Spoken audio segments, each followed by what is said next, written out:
Bonjour et bienvenue à l'émission L'Évangile Notre Espoir.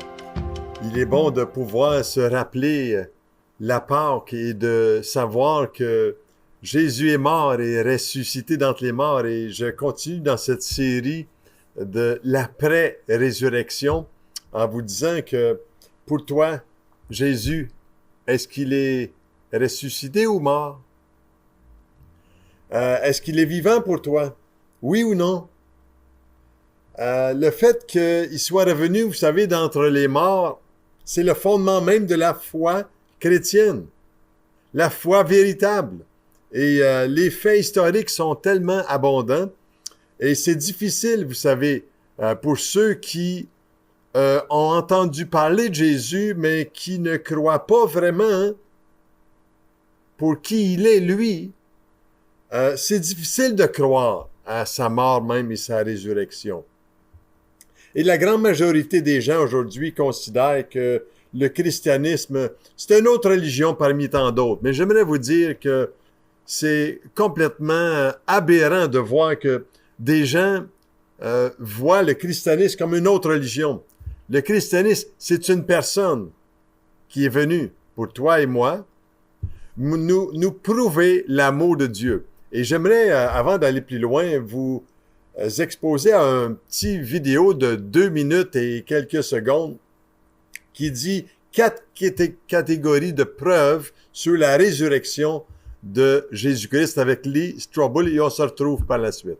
J'aime regarder l'ensemble des preuves de la résurrection en 4 catégories. Les premières sont: est-ce que Jésus est décédé sur la croix? Était-il mort? Et pratiquement tous les experts sur la planète Terre reconnaissent que Jésus était mort après la crucifixion. Nous n'avons aucune trace de quiconque nulle part que quelqu'un ait à jamais survécu à une crucifixion romaine complète. Même le journal de l'Association médicale américaine a publié une étude médicale scientifique reconsidérée par des spécialistes sur les preuves de la mort de Jésus et a conclu clairement: le poids des preuves indique que Jésus était mort même avant que la blessure à son côté lui ait été infligée. Même l'expert athée du Nouveau Testament, Gerhard Ludermann, dit: historiquement, il est incontestable que Jésus était mort. Donc Jésus était mort. La deuxième catégorie de preuves sont les premiers écrits que nous avons sur la résurrection. En d'autres termes, je croyais avant, en tant qu'athée, que la résurrection était une légende et que celle-ci ait pris beaucoup de temps pour se développer dans les temps anciens. Mais ce que j'ai appris est que nous avons un credo préservé de la première Église chrétienne. Un credo qui est un rapport des témoignages oculaires de la résurrection de Jésus. Maintenant, ce credo a été daté par les experts à quelques mois après la mort de Jésus. Juste quelques mois. Cela est de l'or en termes de recherche historique. Donc nous avons un sacré scoop provenant des temps anciens sur la résurrection. La troisième catégorie de preuves est le tombeau vide. Et la meilleure preuve pour cela est que même les adversaires de Jésus ont reconnu implicitement que le tombeau était vide. Puisque, quand les disciples ont commencé à proclamer que Jésus était ressuscité, ce que les adversaires ont dit était: « Oh, eh bien, les disciples ont volé le corps. » Maintenant, cela veut dire qu'ils reconnaissent que le tombeau est vide. Ils essaient juste d'expliquer comment celui-ci est devenu vide. Ainsi, tout le monde peut voir que le tombeau était vide. Comment est-il devenu vide est vraiment la question. Et cela nous amène à la quatrième catégorie de preuves que sont les témoins oculaires. Vous savez, pour la plupart de ce que nous savons au sujet de l'histoire ancienne, cela vient d'une ou peut-être deux sources d'informations. Et pour la conviction des disciples qu'ils ont rencontré Jésus-Christ ressuscité, nous n'avons pas moins de 9 sources anciennes, à l'intérieur et à l'extérieur du Nouveau Testament, confirmant et corroborant de la conviction des disciples qu'ils ont rencontré le Christ ressuscité. Cela est une avalanche de données historiques. Donc vous mettez tout cela ensemble et vous pouvez alors être vraiment confiant sur la réalité de Pâques. Wow! Ces preuves sont incontestables dans l'histoire et j'aimerais en regarder une en particulier avec vous dans l'Épître de Corinthiens, le chapitre 15. Si vous avez une Bible avec vous, 1 Corinthiens chapitre 15, et j'aimerais lire rapidement avec vous le verset 1 jusqu'au verset 19, qui dit ceci. C'est l'apôtre Paul qui explique aux Corinthiens la situation de la résurrection. « Je vous rappelle, frères, l'évangile que je vous ai annoncé, que vous avez reçu, dans lequel vous avez persévéré, et par lequel vous êtes sauvés, si vous le retenez dans les termes où je vous l'ai annoncé, autrement vous auriez cru en vain. Je vous ai enseigné avant tout que, comme je l'avais aussi reçu, que Christ est mort pour nos péchés, selon les Écritures, qu'il a été enseveli et qu'il est ressuscité le troisième jour, selon les Écritures, et qu'il est apparu à Céphas, puis aux 12. Ensuite, il est apparu à plus de 500 frères à la fois, dont la plupart sont encore vivants et dont quelques-uns sont morts. Ensuite, il est apparu à Jacques, puis à tous les apôtres. Après eux tous, il m'est aussi apparu à moi, comme à l'avorton, car je suis le moindre des apôtres. Je ne suis pas digne d'être appelé apôtre parce que j'ai persécuté l'Église de Dieu. Par la grâce de Dieu, je suis ce que je suis, et sa grâce envers moi n'a pas été vaine. Loin de là, j'ai travaillé plus que tous, non pas moi toutefois, mais la grâce de Dieu qui est avec moi. Ainsi donc, que ce soit moi, que ce soit eux, voilà ce que nous prêchons. Et c'est ce que vous avez cru. Et c'est ce que vous avez cru. Or, si l'on prêche que Christ est ressuscité des morts, pourquoi quelques-uns parmi vous disent-ils qu'il n'y a point de résurrection des morts? S'il n'y a point de résurrection des morts, Christ non plus n'est pas ressuscité. Et si Christ n'est pas ressuscité, notre prédication est donc vaine, et votre foi aussi est vaine.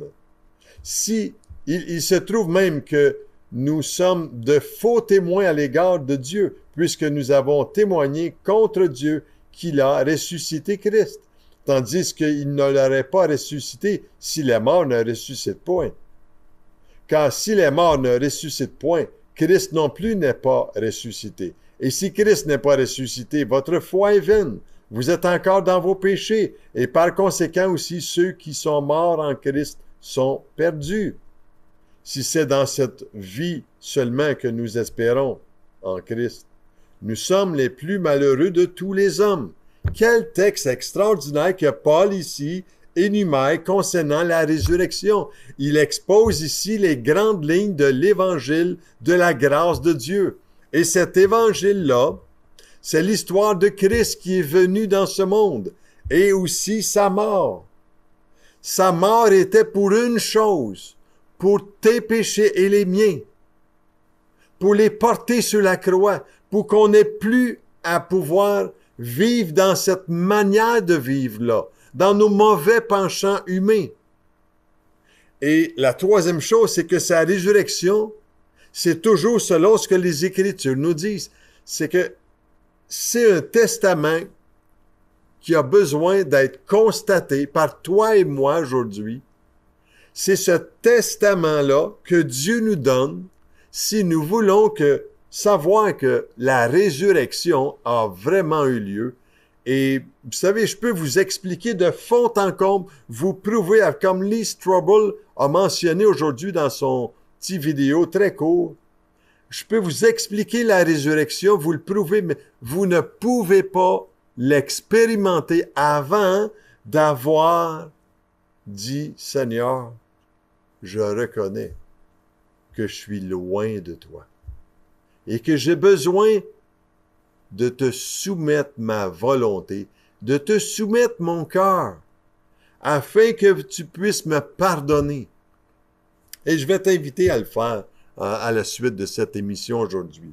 Et le fait que Jésus a été enseveli confirme sa mort. Le fait qu'il n'a pas été vu dans le tombeau confirme qu'il est vivant. Par ici, ça nous dit 500 frères, en plus des apôtres. Si ces choses ont été écrites, c'est certainement pas pour juste épater la galerie, mais pour prouver que Jésus est vraiment ressuscité d'entre les morts. Et si la résurrection ne s'est pas produite, notre foi est vaine. L'apôtre Paul le dit ici à 4 reprises dans ces versets.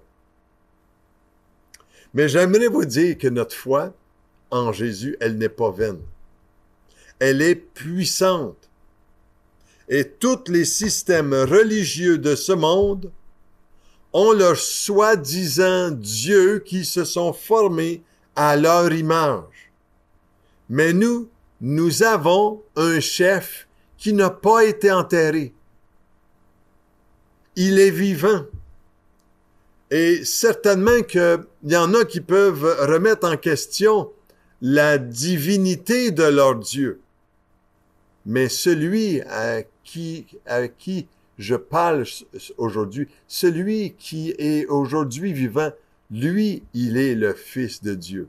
Et Christ, lui qui a dit qu'il était pour ressusciter d'entre les morts, a établi une foi vivante à ceux qui croient en lui, et ils peuvent l'expérimenter par toutes sortes de manifestations intérieures parce que la parole de Dieu nous le dit.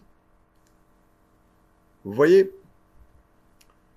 Jésus a dit de lui-même, ceci dans l'Évangile de Luc, chapitre 4, verset 18. Il a dit, concernant le Père, il dit, il, le Père, m'a envoyé pour guérir ceux qui ont le cœur brisé. Wow! Je ne sais pas si dans ta vie tu as été brisé par quelque chose, par quelqu'un, par des personnes. Jésus est venu pour toi, cher ami. Il a dit encore dans cet évangile, pour proclamer aux captifs la délivrance. La captivité de quoi? Sinon du péché, qui nous tient dans la colère, la vengeance, la querelle, le mépris, le rejet des autres, et tous ces problèmes émotionnels et spirituels. Jésus est venu nous libérer de cette captivité. J'en suis un témoin. Il continue dans l'Évangile de Luc, chapitre 4 encore. Il dit, « Et aux aveugles, le recouvrement de la vue. » Wow! J'étais aveugle sur moi-même avant.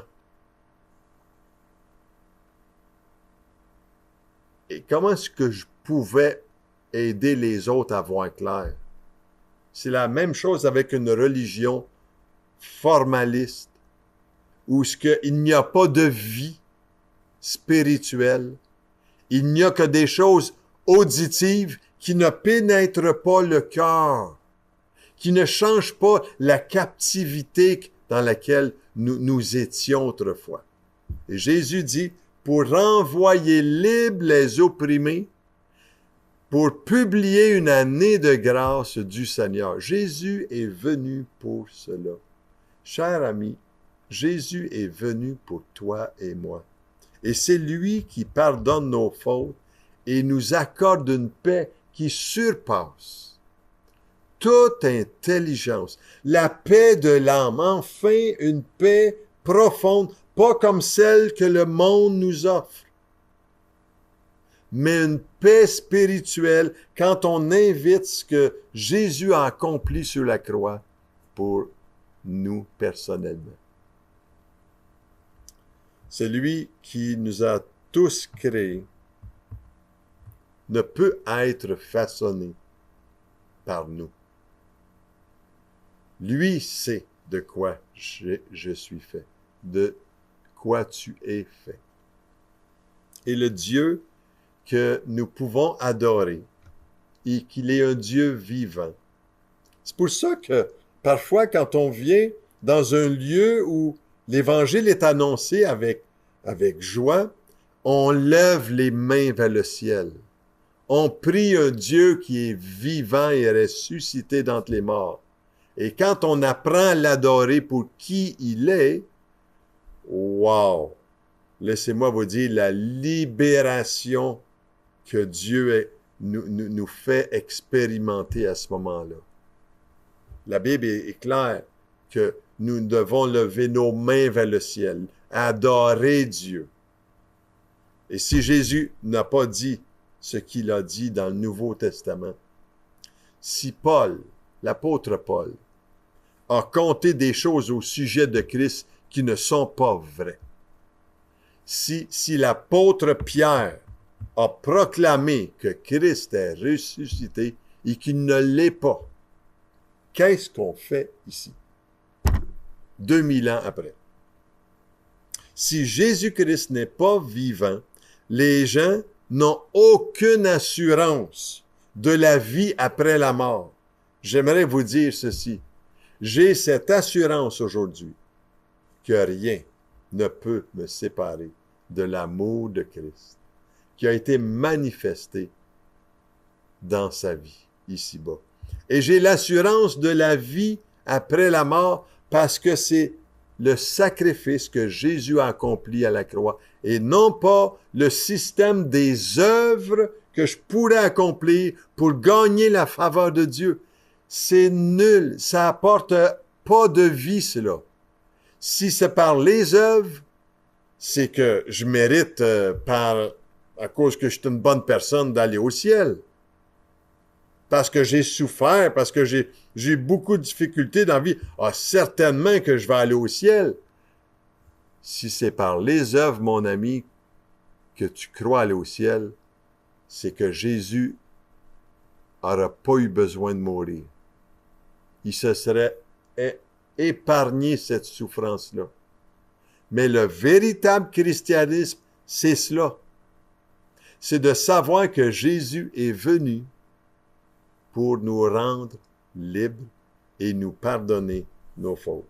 Vous savez, les Écritures déclarent qu'il est assis à la droite de Dieu et il intercède pour nous. Hébreux, chapitre 7, verset 25. Hébreux, chapitre 8, verset 1.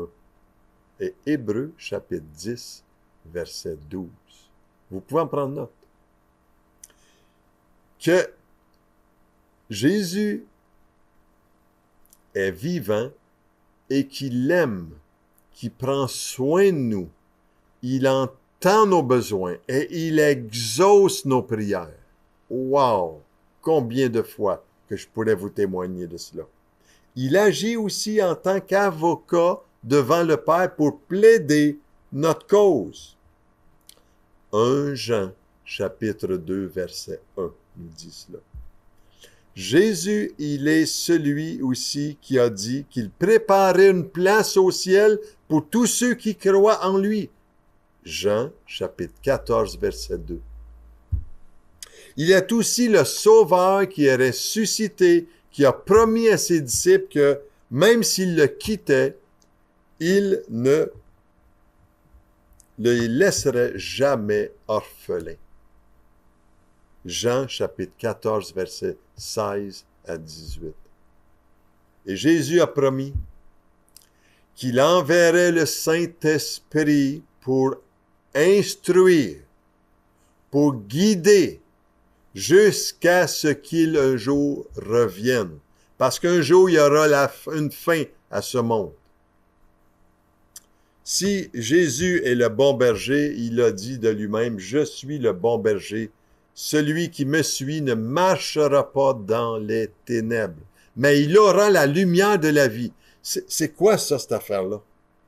C'est pas une illumination qui vient de l'intérieur de moi, c'est une illumination qui vient du Saint-Esprit de Dieu qui illumine notre cœur. C'est bien différent. Et aujourd'hui, l'Esprit de Dieu qui demeure dans chacun qui croit en lui, à partir du moment où ils reçoivent Jésus comme leur Sauveur et Seigneur, peuvent lui faire confiance pleinement. J'aimerais te dire aujourd'hui, quand Dieu a tant aimé le monde, il t'a tant aimé qu'il a donné son Fils unique, afin que quiconque croit en lui ne périsse point, mais qu'il ait la vie éternelle. J'aimerais te dire en terminant aujourd'hui qu'il y a une prière qui a changé ma vie. Et cette prière-là, j'aimerais t'inviter à le faire avec moi pour qu'il se passe des choses dans ta vie. Je ne sais pas si tu veux que Dieu change des choses dans ta vie. Mais j'aimerais t'inviter à faire cette prière avec moi.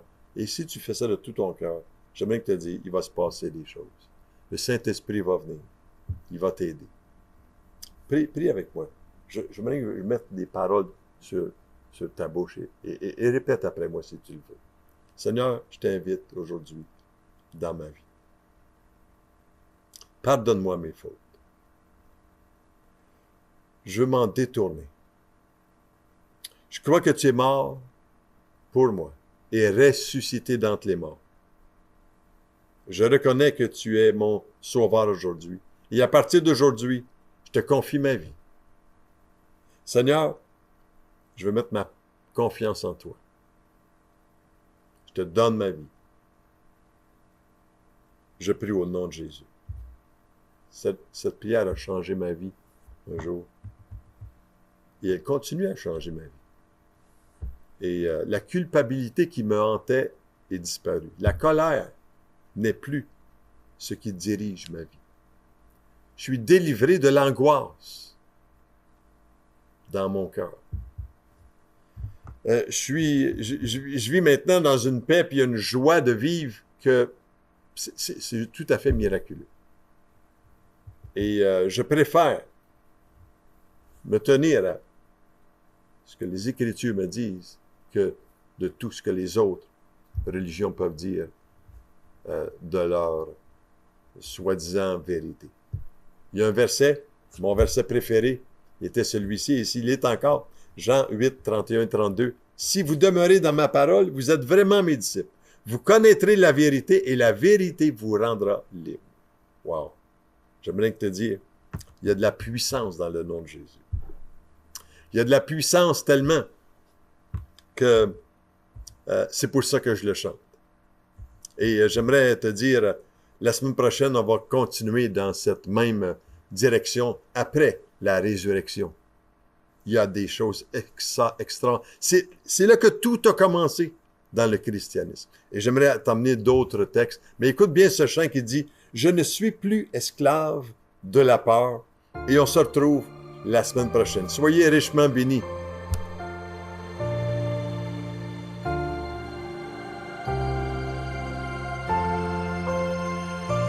Tu m'as ébloui par tes mélodies.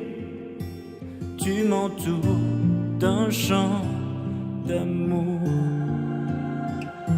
chant de délivrance devant mes ennemis. Toutes mes craintes s'enfuient.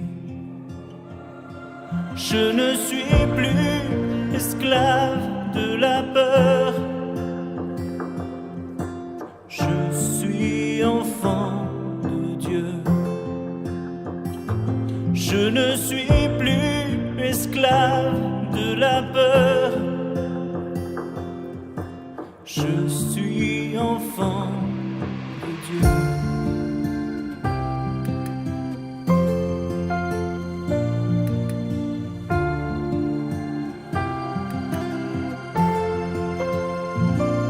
Avant ma naissance, tu m'avais choisi. Appelé par mon nom, tu m'as adopté. Je suis de ta famille. Ton sang coule dans mes veines. Je ne suis plus esclave de la peur. Je suis enfant de Dieu. Je ne suis plus esclave de la peur. Je suis enfant de Dieu. Je ne suis plus esclave de la peur.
l'amour.